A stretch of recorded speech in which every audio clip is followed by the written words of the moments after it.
Good afternoon and welcome to our webinar on batch upload training for the UIC Data Application.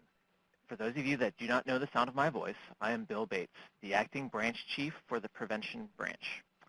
The materials presented today refer to the new UIC Data Application, which is still in development. The materials are specifically focused on one aspect of data submission that will be available to the UIC programs when the application is completed. We wanted to update you now before the application is complete so that you have time to prepare. Before we get started, I'd like to give some background on why we're developing a new UIC application.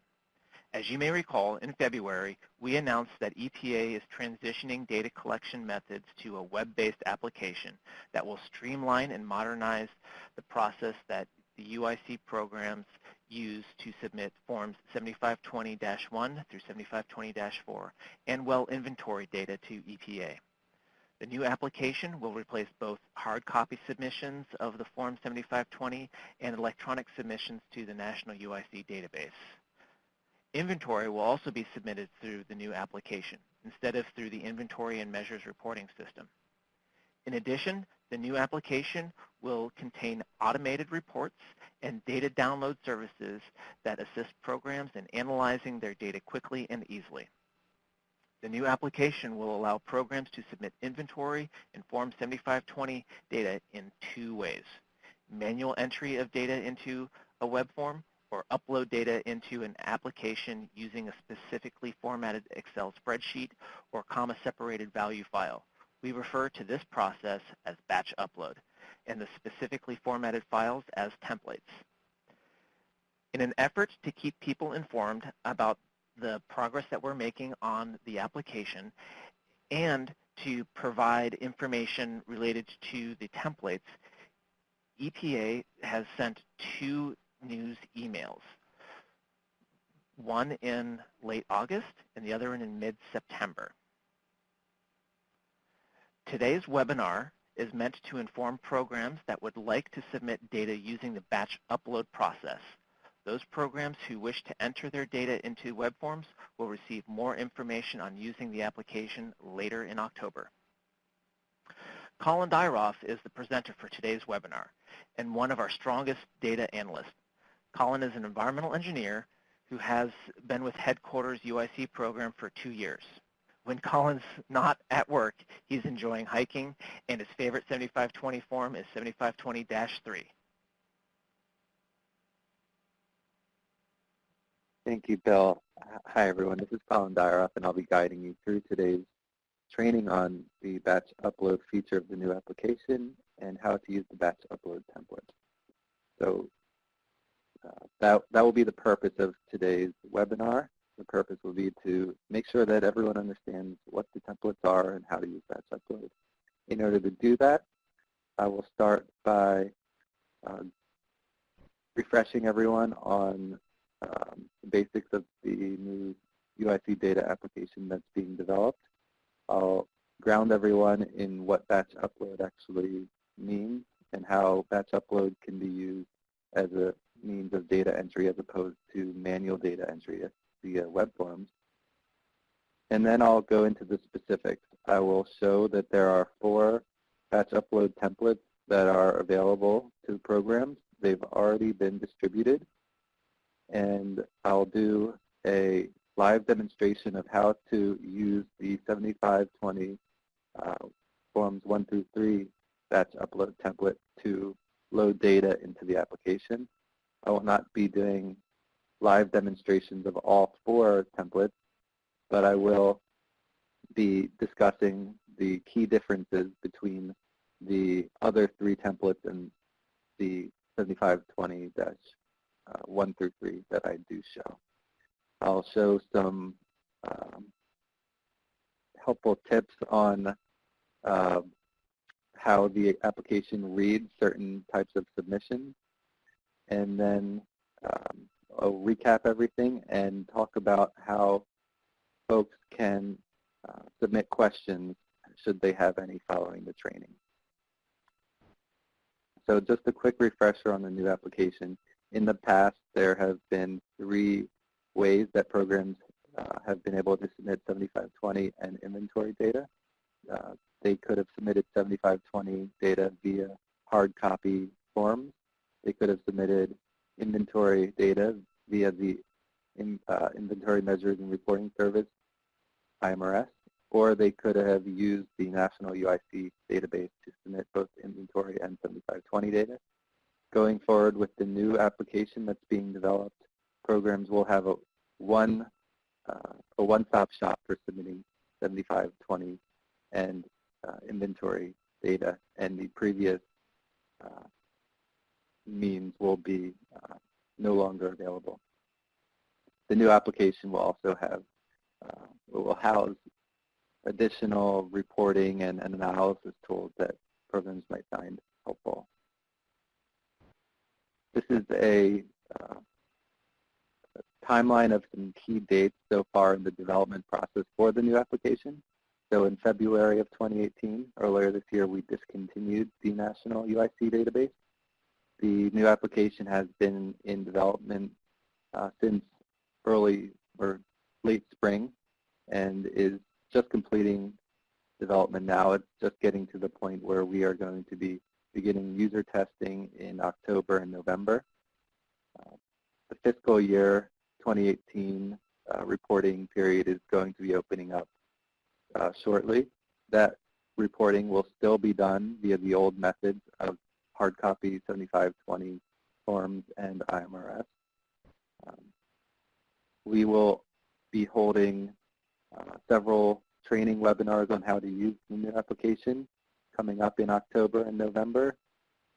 And then we'll be holding several more training webinars in early spring of 2019 as we gear up for mid-year reporting, which will be done exclusively through the new application. Before I go into too much detail, I wanted to make sure that I ground everyone in what batch upload is. So there are two ways that you'll be able to enter data into the new application. First is web forms, and the web forms are not the topic of today's webinar, but I thought that it would be useful to cover those briefly. So to use a web form, you would log into the new application using your web browser, and you would navigate to the place in the application where you would create a new 7520 or new inventory record. And if you're creating a new 7520, you'll actually see an e-version of the 7520 in your web browser with boxes that you can click on and insert numbers into and save.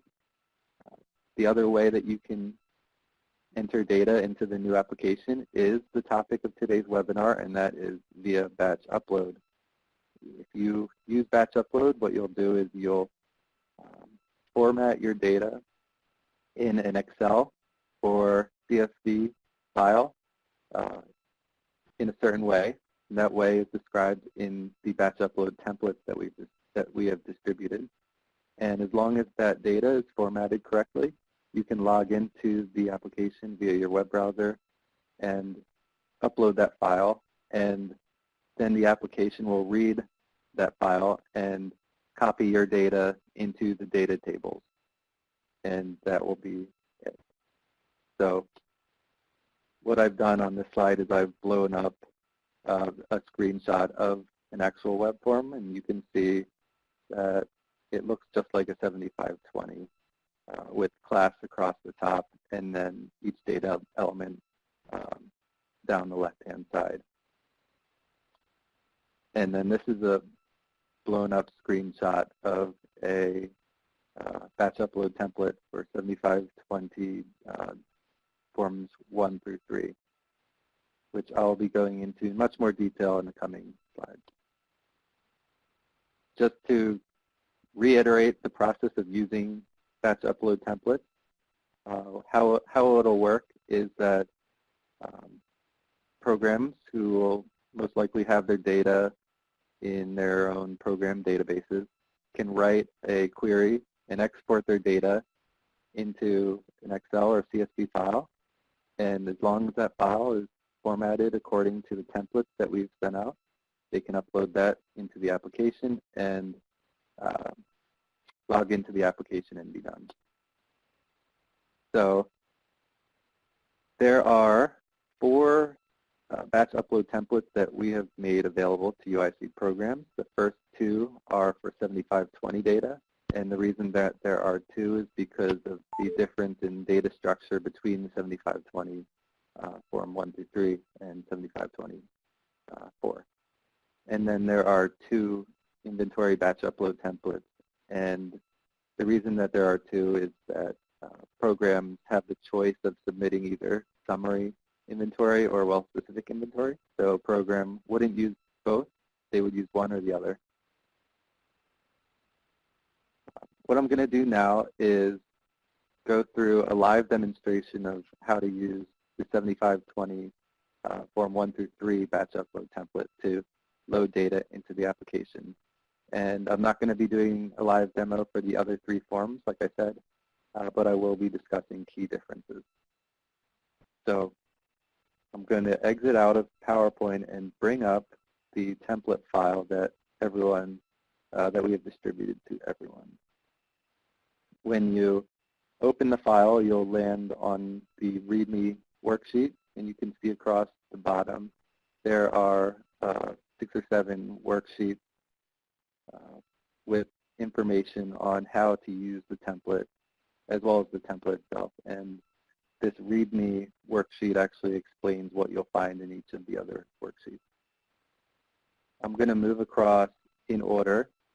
So the second worksheet is the 7520 1 through 3 template. So this is the template itself. This is what you would use to enter data into that you would like to load. And this is the order that the columns need to appear in your Excel or CSV file. You actually, when you load data, you actually won't have this information. That's just explanatory text. It would actually look like this with the header, with the field names in the first row. Now, what does each field name even mean? These abbreviations might not be completely intuitive, and that's why we have the next worksheet. Along the bottom, it's the field key. So each one of these fields is going to be explained in the field key. Before I move on to the field key, I would like to explain what you'll find in these fields. So the first 8 fields, columns A through G, are what we call header data. And this is header as in information you might find at the top of the 7520. So what primacy agency are you reporting for, what year, what quarter, and so on and so forth. And it's color-coded, so header data here is in this tannish color. Once you get to column H, everything to the right of this is going to be data, so form 7520 data elements. The first is, permit applications. Actually, I'm going to show you how far to the right this goes, because this, across the top in this row, you're going to see every single data element from 7520, forms 1 through 3. So it goes quite far to the right, all the way to column C or DB. And that encompasses every form. These are color-coded as well. So here to the right of BU, all of these are teal, and these are 7520-3 data elements. Moving back to the left, I'm going through 2B in magenta, and then this greenish color is going to be 2A, and then back to blue for 7520-1 data elements, and then back to the header field. And then, like I said, each one of these fields is defined in the field key worksheet, so that's where I'm going to go next. Everything that was listed horizontally is now listed vertically, with your header data first, then your 7521 data, 2A, 2B, and 3, all listed in order vertically. What I'm going to do is I'm going to explain, because these header fields more or less appear exactly the same on each batch upload template. So I'm going to spend some time talking about each one of these, and then I'll talk about the data element field. So the first header field is the primacy agency code. So every EPA region who's reporting DI and every UIC primacy program has been assigned a 4-character primacy agency code. And you can look up what your code is using this primacy agency codes worksheet. I'm going to go there briefly. So you can see the 4-digit code here in column A. Each region has its own for their DI program, and then each and every UIC primacy program has their own 4-digit code, 4-character code. And I'm going to go back to the field key. The next header data field is the federal fiscal year, so 4-character year. If you're reporting for 2018, you just do 2018. Fiscal year quarter, so sometimes you might be reporting mid-year data, in which case you would put 2Q, as listed here in the description. If you're reporting end-of-year data, you would put 4Q. And the region field, as described, you would put a 2-digit number from 1 to 10, so 01, 02, 03, all the way to 10. For state, it would be the full name of the state rather than a 2-character postal abbreviation. And then for tribe,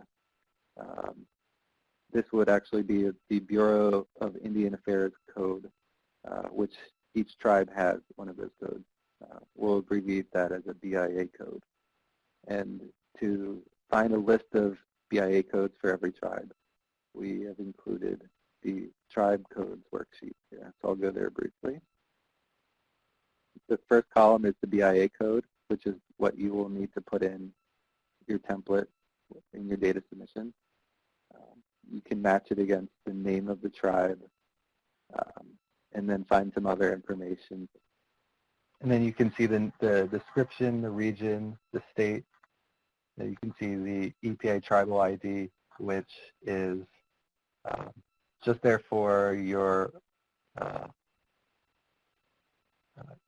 interest in case you have this code in your database and you need a way of matching the EPA tribal ID with the BIA code.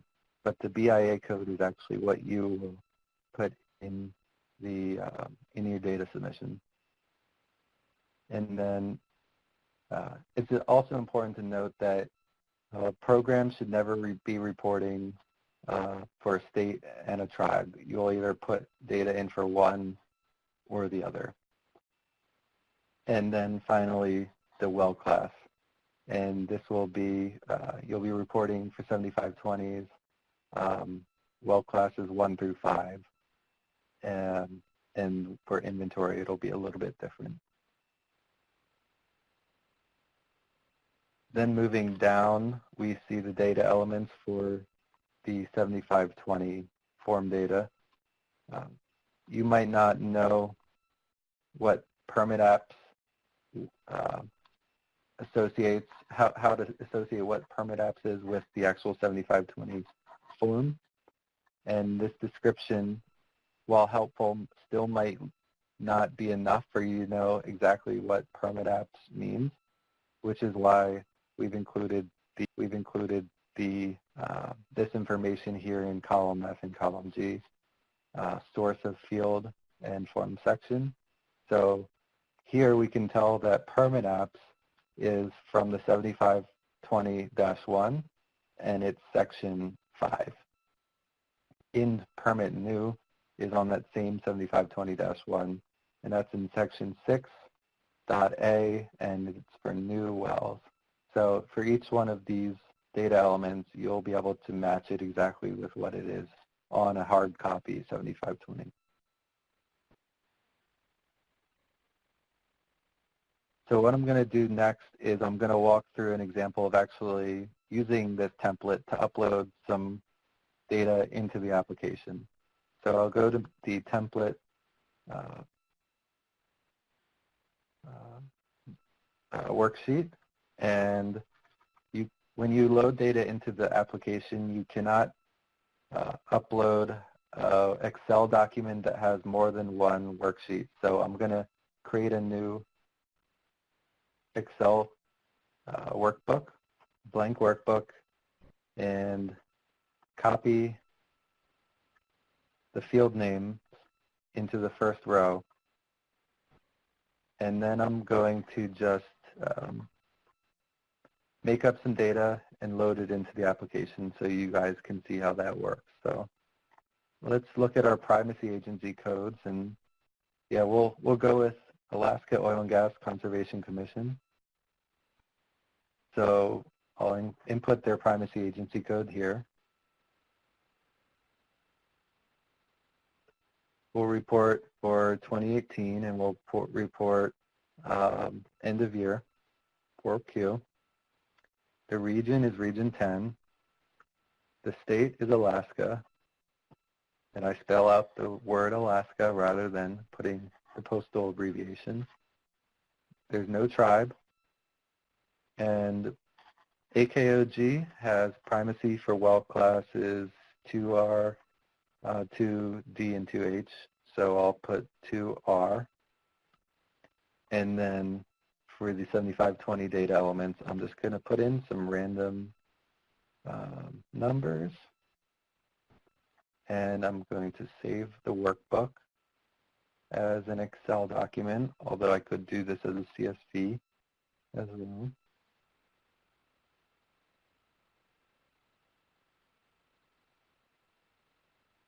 It'll just be called Test 1.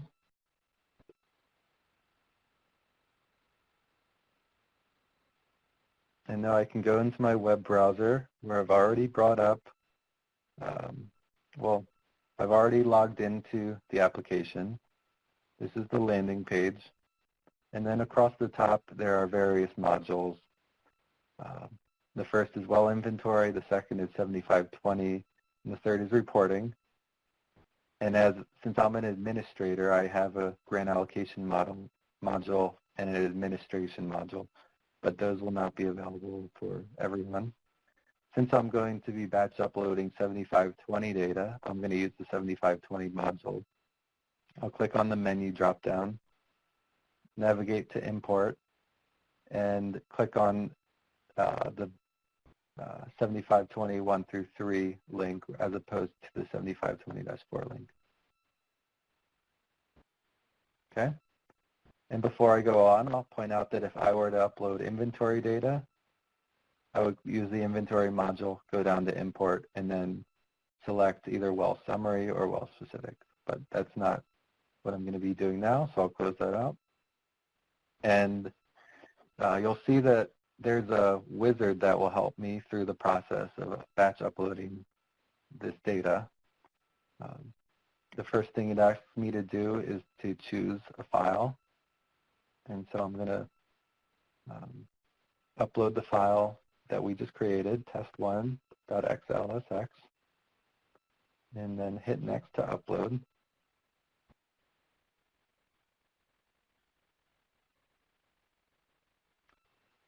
It's showing me what it's calling a data preview.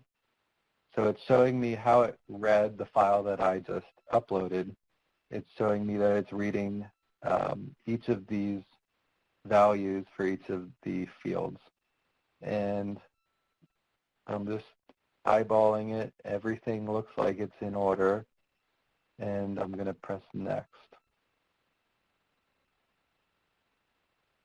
This step is called data validation. So the application is actually performing various different logic checks to make sure that the data I gave it makes sense and there were no errors. And it's saying, yep, nothing here in the error column, and it's telling me it's a new import, so it's not updating a record that already exists. This is a brand new record that I don't already have a record for.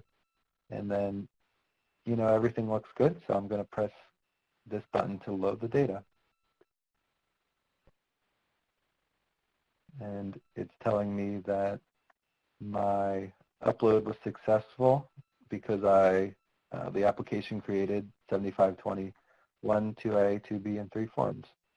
And so that's the process for using the batch upload function.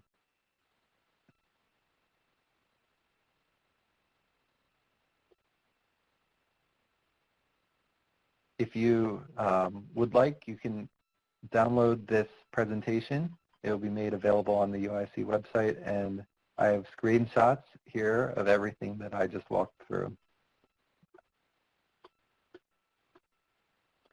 Okay.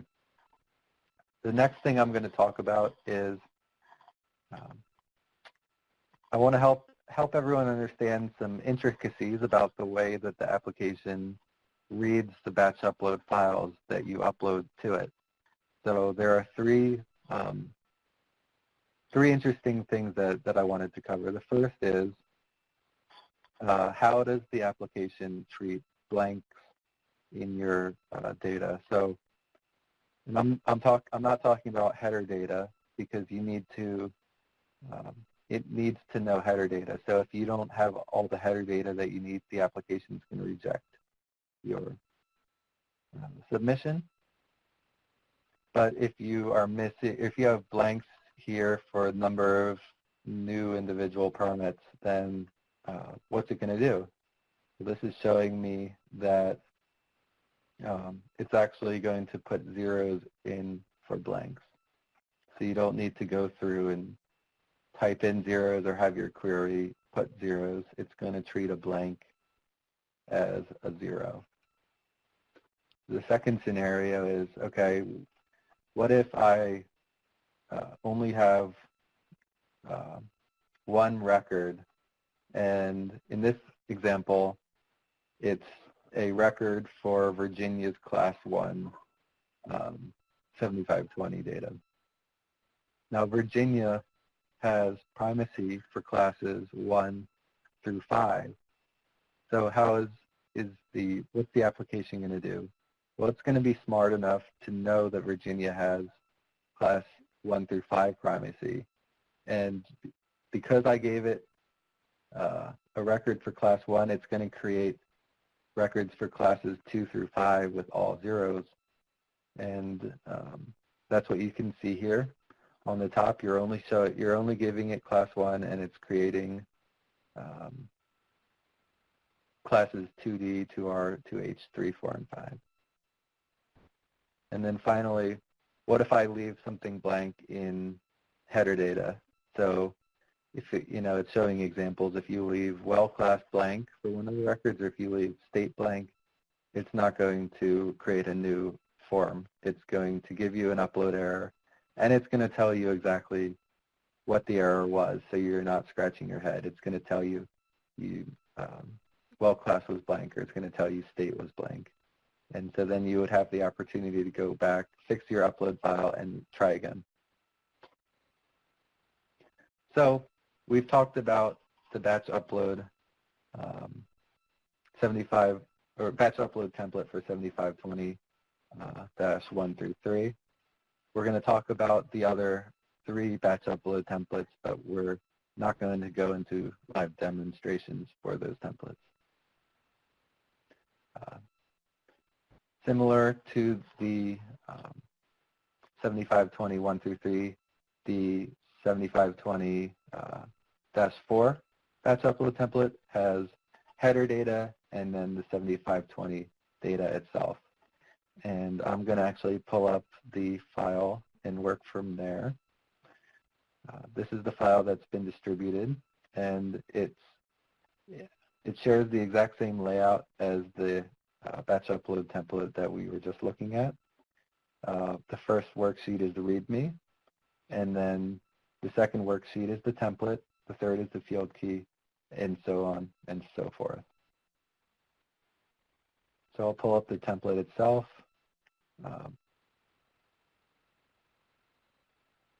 This is showing the header data and the 7520 data. Each row is going to correspond to a violation. So each row should have at maximum one violation and one enforcement action. The field key, again, explains what each of those fields means. And there are a few things I wanted to point out here. The first is that well class is a bit different than it was for 7520 forms 1 through 3. So previously, there was only class 1. There were no subtypes within class 1. But on the 7520-4, programs are required to report either 1H, 1M, or 1I, which stand for hazardous, municipal, and industrial waste, respectively. And I wanted to point out that when you fill out a row, if you're putting in a new violation, you mark it with an X. You mark it with a capital X. And that's how you do it. So those are the key differences between that batch upload template and the one that we looked at, the 7520 1 through 3. Next, we're going to talk about the two inventory batch upload templates. So, like I said, you have the option of uploading well summary or well-specific inventory information. If you're uploading, so well summary will just be the number of class 1 wells that your program has in a particular year. So it might be, you have 100 class 1 wells this year. If you're giving us well-specific inventory, you would be listing each and every one of those 100 class 1 wells. I say class 1, I should be specific because in inventory, you're giving class 1 hazardous or class 1 other, but you're actually going to, in well-specific inventory, you're listing each and every one of those wells. You have the option of giving the latitude and longitude of those wells and various information about each individual well.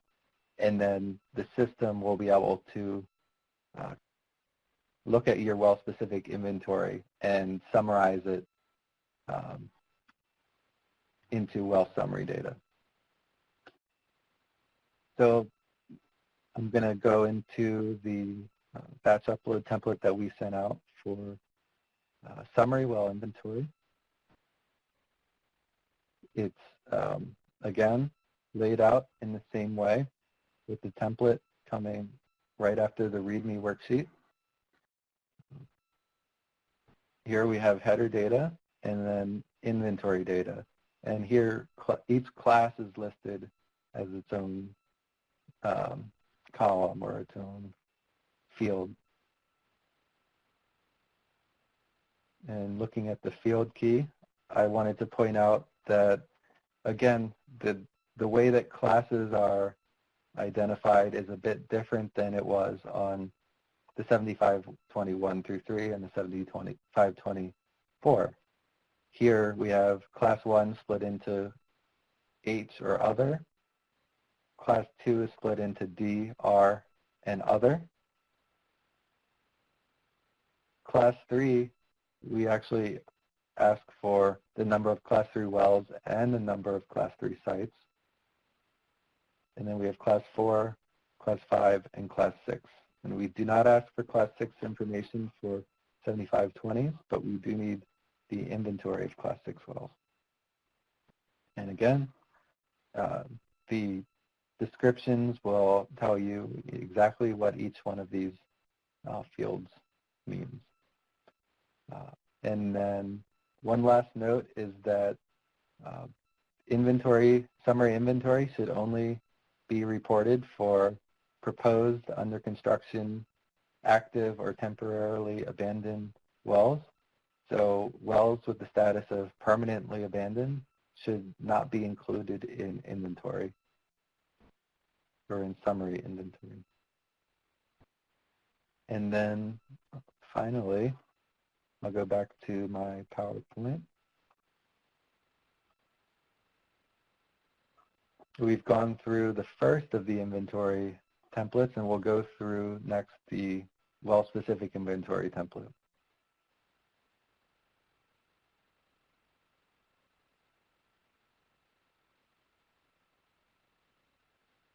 This is the template itself for well-specific, and each row would correspond to a different well. I'm going to move right into the field key and explain some important details. The first thing to note is that we've added column F, and column F tells you that whether a particular field is required or optional. So some of these fields are, for instance, latitude and longitude. Those are optional. We don't need you to give us that information. The fields that are required are the fields that we would need to know in order to aggregate or summarize your well-specific information into the summary counts. So the required fields are those, or just what we would need for those purposes. So again, all of your header data is required. State and tribe, it's required to have one or the other. And then the first two fields here after the header data are well type and well summary class. It's required that you report one or the other. And these are new. We haven't had these before in any other of the templates, so I want to talk about what these mean. And there's actually a worksheet here that lists well types and well summary classes. So I'm going to go there. Well type is this really detailed code that you can see for class 1. There are actually 6 or 7 more detailed types within class 1, and they are defined in columns B and C. You might have your data in this format in your database, so we give you the option of just providing the well type code. Each one of the well type codes corresponds to a summary inventory well class. So, it would just be class 1 or class 1 other or class 1 hazardous waste. It wouldn't be, class 1 municipal. We would just call class 1 municipal, class 1 other. And so each one of these well types has its own well summary class. For class 5, there are more than a handful of different types of class 5, each with their own code, but they just correspond to class 5 over here. So you can give either one or the other. Each well that you submit in a well-specific inventory data submission should have a well ID, and this would be a unique identifier for that well, unique within your program. It can be alphanumeric. Well name is optional. Operating status and operating status date are both optional, but if you do not include it, we will assume that you are not providing inventory data for wells that are permanently abandoned.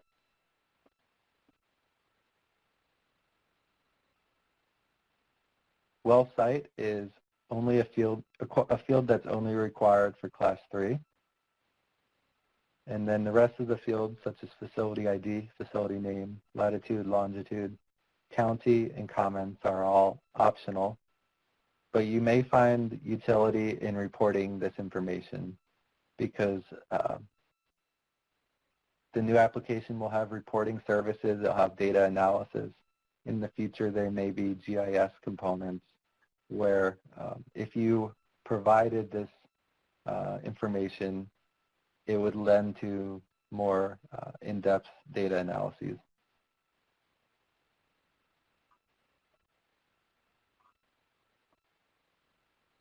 And so that completes our look at each of the 4 batch upload templates. As a recap, we've talked about how you can enter data into the new application using either web forms or batch upload templates. If you use the batch upload templates and the batch upload functionality, they need to be formatted a certain way in an Excel or CSV file. Each of the 4 templates has already been made available, so you can begin writing queries that format the data as per the batch upload templates. And the template files that we've sent out contain a lot of helpful information, including the field keys, primacy agency codes, tribe codes, and examples. And we talked about the batch upload scenarios that show how the application reads certain types of data submissions. And finally, well inventory can be given either at a summary level or a well-specific level, but both are not required. It's up to you. And finally, for any further questions, see the email address here on the screen and give us a message. This video recording will be made available on our EPA website, as well as the presentation slides and copies of the batch upload templates. So look on the website